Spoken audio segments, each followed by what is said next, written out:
It is day 2 of us working here at Dairy Queen, and we're getting a box with a giant bladder of cream in it because we're going to go fill the machine. I don't know what we're doing, so we're going to learn together. So we're going to open up this refrigerator door down here in the bottom, and this holds 2 of the different flavor mixes.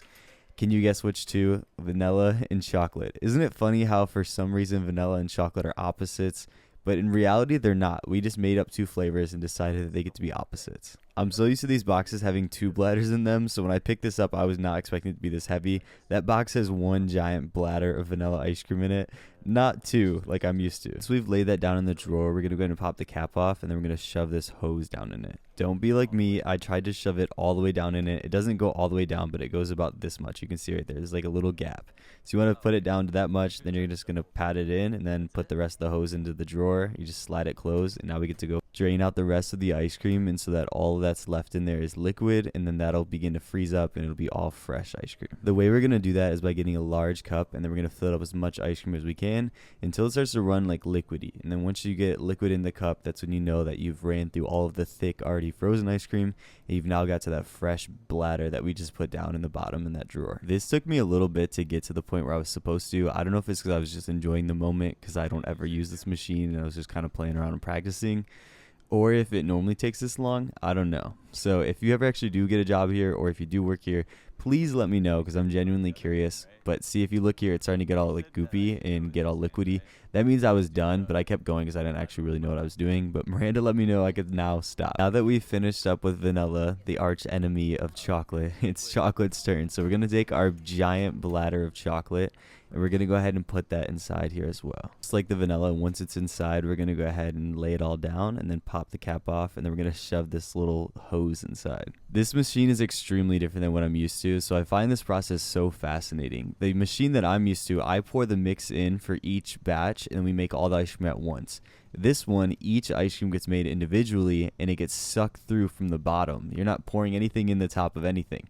It gets sucked through a hose into the top, and then that freezes it, and you pretty much make each cone to order, which is so different than what I'm used to. I'm used to making about 19 to 20 something different batches of ice cream, all kinds of different flavors, but they only have 2 flavors here. Well, I guess maybe 3 flavors if you consider a twist a flavor, but that's just chocolate and vanilla mixed together, so I don't consider that a flavor.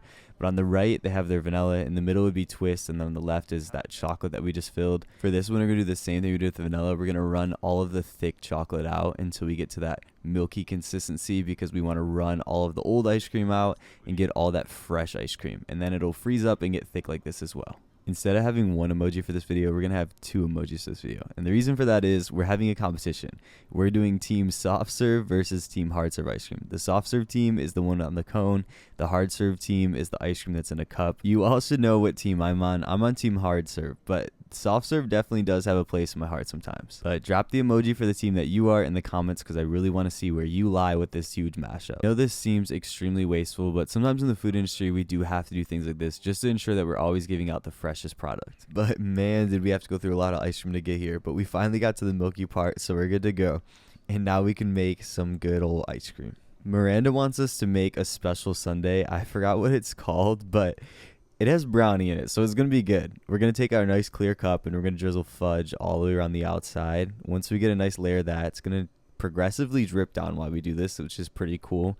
And then we're going to add some marshmallow on top of that. You know, I probably shouldn't be hating on marshmallow right now, but the pump gave out of me. The bag was low or something. I don't know, but marshmallow, you failed me right here. You really messed up my video, and you look like glue. Okay, I'm just kidding, but it actually does kind of look like glue a little bit, though, you have to be honest. Now we're going to take our ice cream, we're going to fill up the cup. I'm really bad with soft serve machines. I've come a long way, though. I've been working on it. I kind of made the right shapes here a little bit. I really tried to do the Dairy Queen curl, but I didn't do that great. You want to make the ice cream go up the side, though. Okay, that's the key. You want it to go up the side so that you can shove this brownie on the other side. So we're going to take our little brownie ring, and we're going to cut it in half, and now we're going to go tuck it in on this side. Both halves go on the side here. Are you a corner brownie person or a center brownie person? I absolutely love corner brownies. I will steal them all as soon as I possibly can. Once we got our brownies in here, we're going to go ahead and finish off our brownie sundae with some more fudge and more marshmallow if I can get it out of the thing. I love learning new things, but I don't know how I feel about Dairy Queen. I feel like there's a lot to learn, like maybe too much to learn. But I'm going to do a little bit more here and see if I can have some fun. Peep my good old spades in the background right there chilling on the counter. Once we have our fudge and our marshmallow on top, we're going to go ahead and sprinkle it on with some Oreos and then just put a spoon in it and you get to enjoy.